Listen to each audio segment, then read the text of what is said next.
Let me call your mom, you call your dad. I didn't say, I wasn't implying anything. What an imagination. The camera guy. Here, you want to be out of the way? No, I want you in the way. If you want to phone me back, then we just talk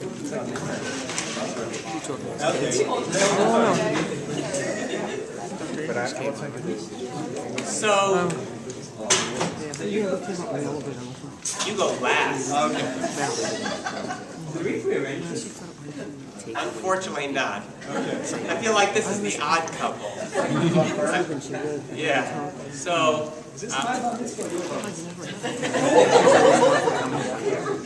you know, I'm not used to being upstage. So, I'm the host of this party. But we'll give you an opportunity. We'll give you a good talking stick. Okay, so I do appreciate people coming. I want to start off by explaining how this whole process started. How did Yaacov, how did we have the great pleasure? So as you know, I don't throw out any emails. And don't get nervous. So come closer, come closer. So I have an email from November 13th, 2006. And this is how it reads. Dear Dr. Dicker, I understand that my head of department, Dr. Raphael Pfeffer, has been in contact with you regarding the possibility of a fellowship this coming year. My aim would be to combine both research and clinical interests. On the one hand, I would be excited to participate in lab-based radiobiology research. On the other, develop a specialty knowledge in one area of radiotherapy. For example, head and neck cancer. I have dual nationality, British and Israeli. My wife is a U.S. citizen. What's her name? I had to explain to him in this country we only have one wife. But anyway. So I wrote back to Yaacov, you have a position. So then he writes back, Dr. Dicker, I'm really interested in a fellowship, da-da-da-da-da. And I email him back, you have a position. He then gets very confused, and we have to arrange a phone call. And then it occurred to me that, you know, I better check him out because I just offered him a fellowship, and, you know, I didn't vet him. So I contact his boss, Raphael Pfeffer, and I ask him, and Rafi Pfeffer says to me, he's the best resident he's ever had. He takes exemplary care of patients. You know, he trusts them with everything. I said, okay. And then I realized everyone should, you know, have total buy-in. So we're going to have to arrange this interview process so I don't get flack from some of my fellow attendees. So, so Yaacov calls me, and he says, you know, I'm interested in a fellowship, and I go, yeah, that part I got. So I said, you have a slot, you know, you have a position. I said, but, you know, for the purposes of just understanding what we're doing, learning a little about what we're up to, having people get a chance to get to know you, why don't you, you know, take a trip to the United States. You'll also scout housing opportunities for your family, the school, for your children. You had 4 children at the time. At that point, 2 more came along as a result of the intense radiation experience. And Too much scattering in the department. yeah. Not enough. So, and Yaacov came and he interviewed, and one of our attendings, who's now at a West Coast institution, comes to me and says, so he's interested in a fellowship. I said, yeah. Like, is he good? I said, yeah. He says, so you gonna like offer him something? I said, yeah. So he says, well, okay. You know, so I got buy-in from at least some people.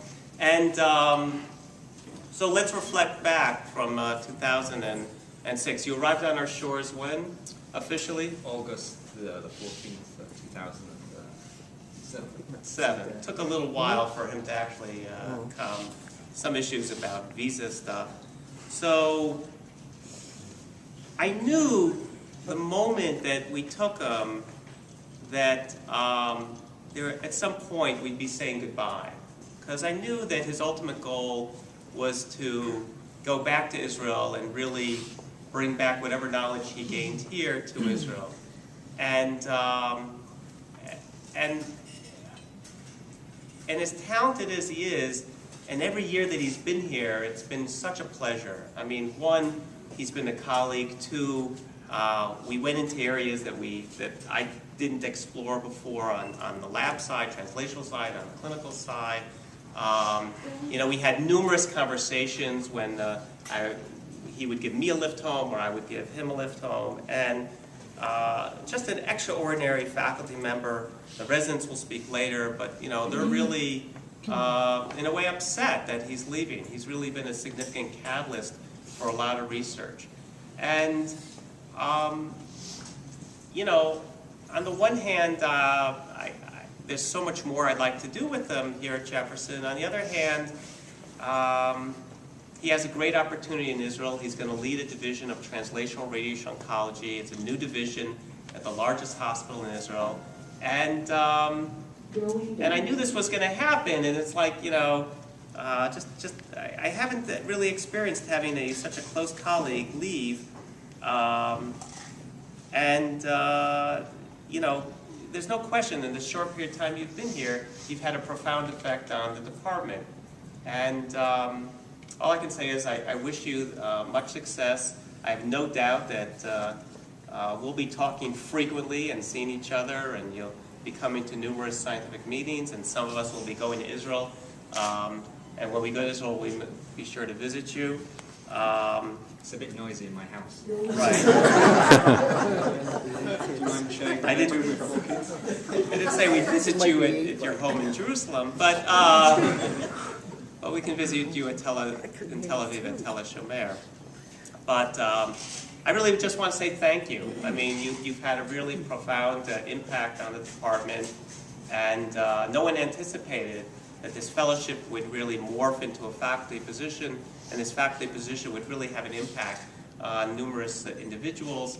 The patients love it when he comes across shaken but not stood, type of thing. I mean, Every single person that I've met who's encountered Yaacov has really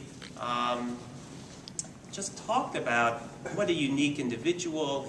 He's humble, yet he shows concern, he shows insight, and he has such unique personalities that he brings to the job, and I think for that reason we're all going to miss him.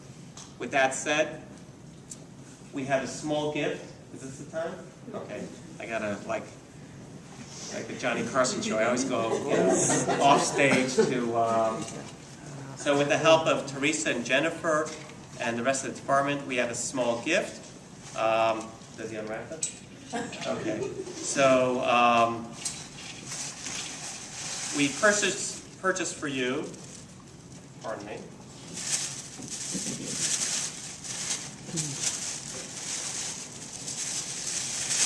We'll repackage it, by the way.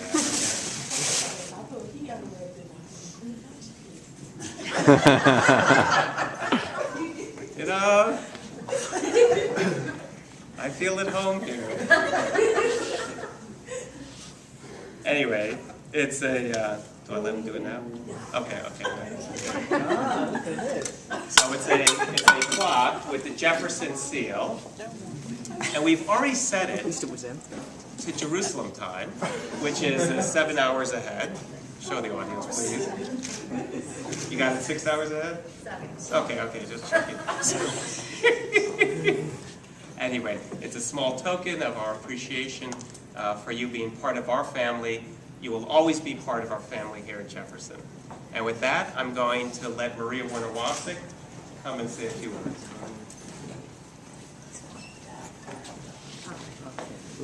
I'm being very embarrassed. I don't know where to look.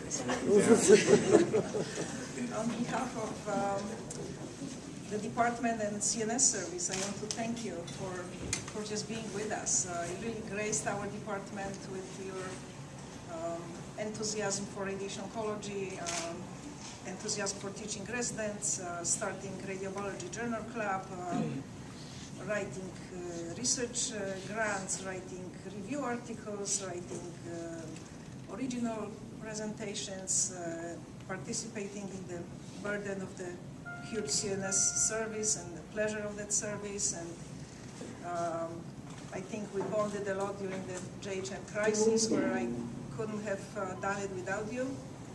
And I believe we became friends and colleagues, and we seem to have a understanding on many issues. Common language. Common language, and I will certainly miss your presence and your good mood, not matter what the circumstances, and Except when I'm at home.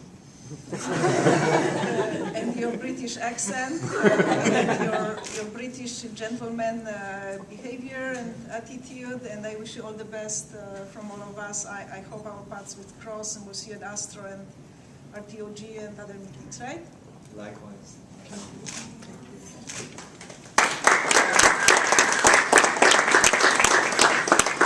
I've been in the neurosurgeon since I'm that excited, but I will say that all of your character traits, your charisma, your enthusiasm, your intellect, your humility, all of it has been a pleasure for me as well as a neurosurgeon in the radiosurgery program.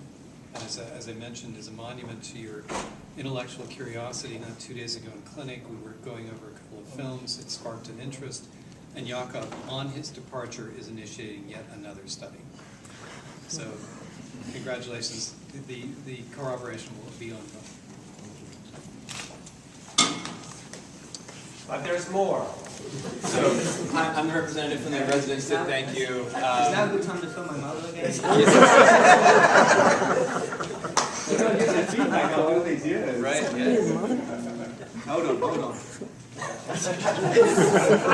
Can I call her? Are we on speaker? Take a cell phone from me. We got to put on speaker. You just called him. I just hung up on your mouth. Why don't you do it, and you could just put it down on the table.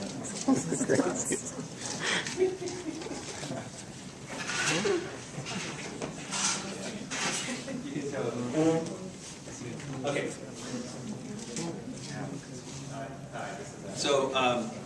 So from the residents, Yaacov, thank you very much for your time spent with us.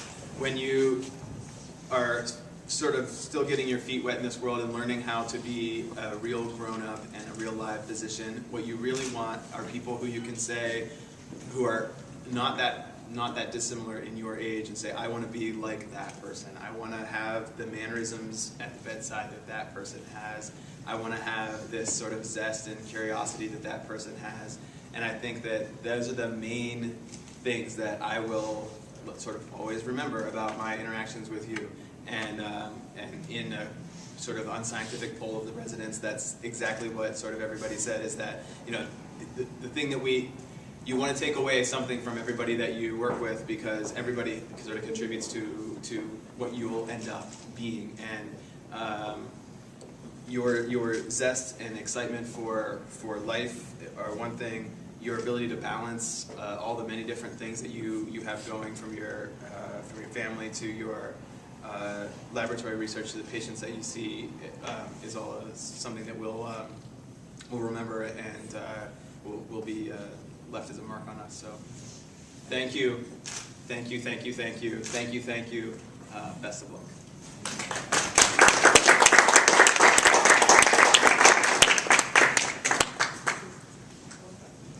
It's your turn. Okay. So I haven't got a lot to say, but I just have to say it's been a very happy 3.5 years while I've been here. It's really been a tremendous pleasure.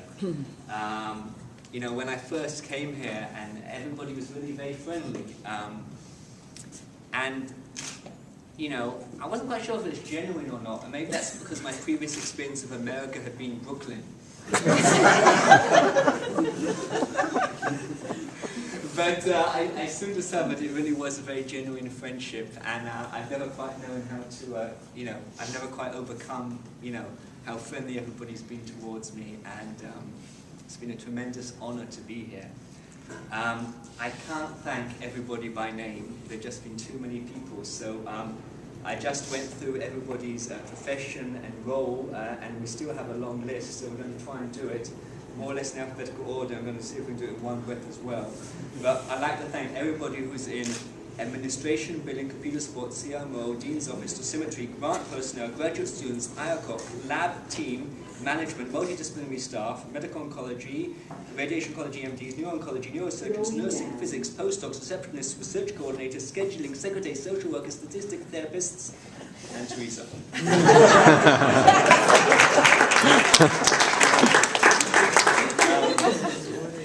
Again, I can't get something for everybody. We did try to get something for the department. So far we've been inhibited by the Jefferson red tape. So the way we're going to do it is we're going to have one little bunch of flowers for each floor of the hospital, so of our department. So from the street level, who's here from street level?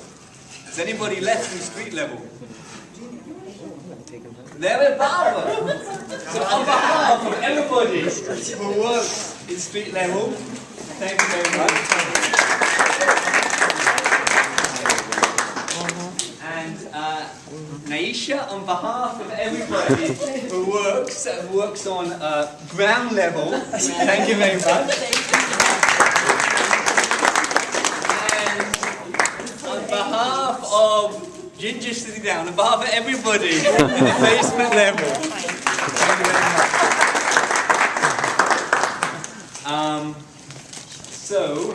There are nonetheless saying, I'm not going to thank anybody by name, I am going to thank some people by name. First of all, my long-suffering secretary, Naisha, who does her very best to get caught up on my paperwork.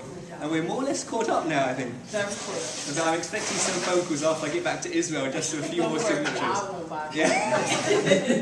Yeah, but Jennifer will. Jacqueline Smith, my name nurse, has been a pleasure working with her. She's not here now, but it was very good.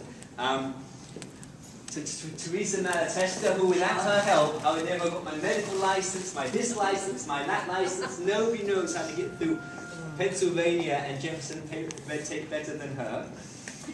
Thank you. Also in absence, Miriam Schwade has been a tremendous support as well. The people from my lab, who I don't think are here, but to Phyllis and the team, it was a great pleasure. A special thank you to my co-physicians. First to the senior physicians, Dr. Ney, Dr. Werner Wasik. We've already spoken about that, but tremendous support. Likewise from my, from junior faculty like myself, everything that I didn't learn from Maria, I learned from Tim, so thank you. To my mentees, David Wang, who was, I got more from you than you got from me. I have to say that you are part of my CV, as people I've mentored, and thank you. I also see Chris is hiding there in the back somewhere. Chris, who's in our lab, thank you very much. And one to other people who aren't here today. And finally, not quite finally, but a big thank you. Where's that man with the funny thing in his head? A big thank you to Dr. Dicker. We do have a small thank you gift, and where is it? Here it is. Not dissimilar from what you gave me. It's like we re-gifted to each other. So, I was hoping for flowers, but so here we are. And open it up. very good. So there we are. We know how much Dr. Dicker gets to events on time, so therefore we chose a clock without numbers. And it has a small inscription. Is this Philadelphia time? This is Philadelphia time. Thank you very much. I just, in their absence, like to thank my wife and family. Who are also long-suffering. A little like Naisha, she knows what it feels like. I hope that academic collaborations with radiation oncology, neurosurgery, etc. will continue. And just to finish off, one thing that nobody knows here, but one of the things I used to do in my former life was I was known for the recital of silly verse. And so we're going to now try, and if I get stuck, then you can help me with the words. Okay. Okay. This is how to embarrass oneself in public. Okay, so this is a little verse by A.A. Milne. So, the king asked the queen, and the queen asked the dairymaid, "Can we have some butter for the roll slice of bread?" The dairymaid said, "Certainly." Oh, I got lost. I've got two notes. You're allowed to read this. The dairymaid said, "Certainly, I'll go and tell the cow now before she goes to bed." The dairymaid, she curtsied and went and told the old ordinary, "Don't forget the butter for the roll slice of the bread." The ordinary said sleepily, "You'd better tell His Majesty that many people think that marmalade is better. Marmalade is better if it's very thickly spread." The dairymaid said, "Fancy," and went and told Her Majesty. She curtsied to Her Majesty and turned a little red. "Excuse me, Your Majesty, for taking a liberty, but many people think that marmalade is nice, and marmalade is nice if it's very thickly spread." Her Majesty said, "Oh," and went and told His Majesty, "Talking of the matter of the royal slice of bread, many people think that marmalade is nicer. Would you like to try a little bit of marmalade instead?" The king said, "Bother." And then he said, "Oh, dearie me." The king said, "Oh, dearie me," and went back to bed. "Nobody," he sobbed, "could call me a fussy man, but I do like a little bit of butter on my bread." The queen said, "There, there," and went to the dairymaid. The dairymaid said, "There, there," and went to the shed. The cow said, "There, there. I didn't really mean it. Here's milk for his porringer and butter for his bread." The queen took the butter and brought it to His Majesty. The Majesty said, "Butter, eh?" and jumped out of his bed. "Nobody," he said, as he kissed her tenderly. "Nobody," he said, as he slid down the banisters. "Nobody," he said, "could call me a fussy man, but I do like a little bit of butter on my bread." Thank you very much. Thank you very much for attending. Yaacov will be happy to autograph personal copies of this poem. Have a good night. Have a healthy holiday.